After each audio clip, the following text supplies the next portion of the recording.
Muitas pessoas não têm uma noção de como é viver sem crer em algum Deus nesse mundo, sem ter em quem confiar, mesmo que imaginariamente, e não conseguem entender como é a vida de uma pessoa que não crê em Deus.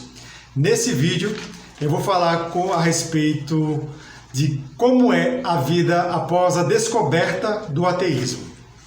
Lembrando a vocês que o ateísmo não é uma questão de escolha, mas sim uma conclusão lógica que muitas pessoas chegam quando refletem racionalmente a respeito da existência de um Deus.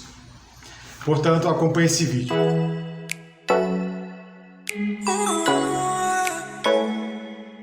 Muitas pessoas que estão enforcadas em algum tipo de religião não se veem vivendo a vida sem ter em quem confiar, mesmo que imaginariamente.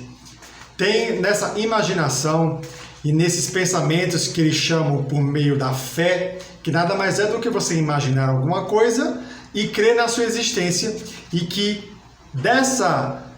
entidade divina, dessa entidade espiritual, ou como queiram chamar, que existe algo que sempre está ao seu lado, lhe protegendo e lhe amparando para tudo que você necessitar. Por óbvio, muita dessa crença advém da lavagem cerebral que certos líderes religiosos imputem nos seus crentes, nos seus seguidores, a fim de que elas desenvolvam um senso de necessidade ou de pertencimento a estar inseridas em uma determinada categoria religiosa, que nada mais é do que aquele agrupamento de pessoas que pensam da mesma forma e que seguem determinados ditames que para a sociedade serve como uma forma de inclusão ou de interação social. Obviamente, todas essas crendices nada mais é do que uma forma de tentar manipular as pessoas e fazer com que elas ajam como uma massa de manobra em prol dos interesses daqueles que estão no topo dessas instituições religiosas, fazendo com que essas pessoas doem seu dinheiro, apoiem ou não aquilo que esses líderes religiosos entendem como sendo correto para manter o status quo de superioridade, de enriquecimento, por muitas vezes ilícito, que beneficia única e exclusivamente a eles mesmos, fazendo com que essas pessoas não se deem conta do quão enganadas elas são e quão subservientes e menosprezadas também por esses mesmos líderes religiosos elas são. Obviamente que tudo isso que eu estou falando é um retrato de uma realidade bastante crítica, que demanda uma certa predisposição para que as pessoas venham a refletir sobre isso.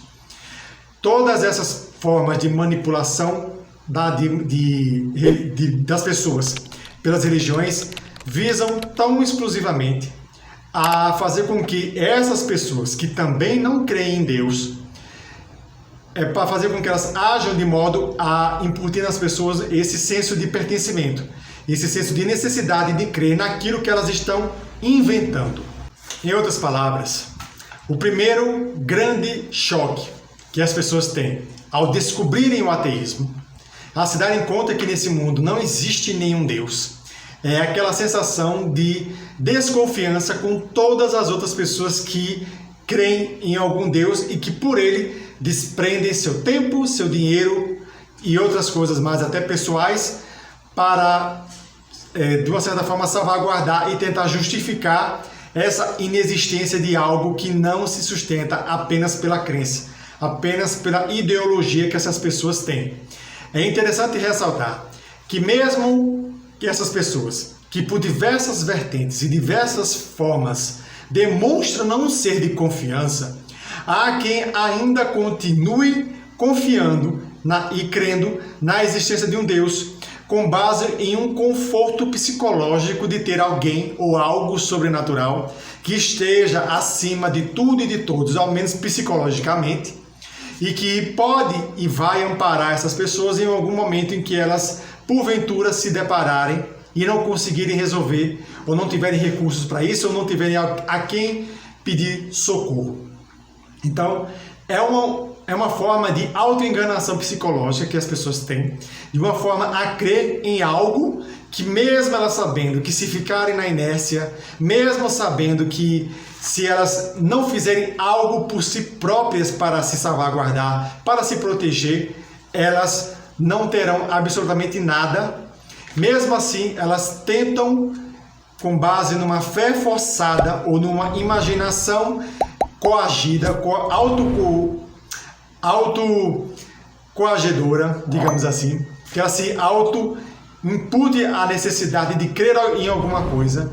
Então, elas tentam se salvaguardar em uma zona de conforto psicológico para, de alguma maneira, terem a crença dessa existência de um ser divino viva na sua cabeça, viva na sua memória, viva no seu subconsciente. Embora existam vertentes, consciências de modo racional, que alertam essas pessoas que todas essas ideias, todas essas ideologias religiosas são pronunciadas a partir de mentiras. E, obviamente, esses enganadores fazem com que as pessoas sintam que quando algo lhe desvirtua do que eles estão crendo ou sendo instigadas a crer, fazer com que essas pessoas entendam que qualquer preceito, ideologia ou raciocínio, mesmo que lógico, mesmo que racional, é algo decorrente de algum tipo de inimigo, de algum tipo de, entre aspas, demônio e assim por diante. Fazendo com que essas pessoas rechaçam mesmo aquelas ideias que são racionalmente lógicas e aplicadas na prática. Observem que nós temos que entender que quando uma pessoa chega nesse nível de alienação religiosa, eles se blindam de qualquer forma de pensamento que os tire daquela zona de conforto, mesmo que para isso eles tenham que continuar na companhia daquelas pessoas que eles sabem que constantemente e de forma reiterada os enganam e tentam tirar proveito daquilo que eles têm como pessoa e até como contribuintes de uma causa inglória e infundada. Mas isso não é tudo. Um outro viés também acomete todos aqueles que despertam para o ateísmo, e que é um dos viés, inclusive, que levam muitas pessoas ao suicídio ou uma profunda depressão, cujo debate e abordagem eu vou fazer no próximo vídeo. Portanto, não deixe de acompanhar essa sequência.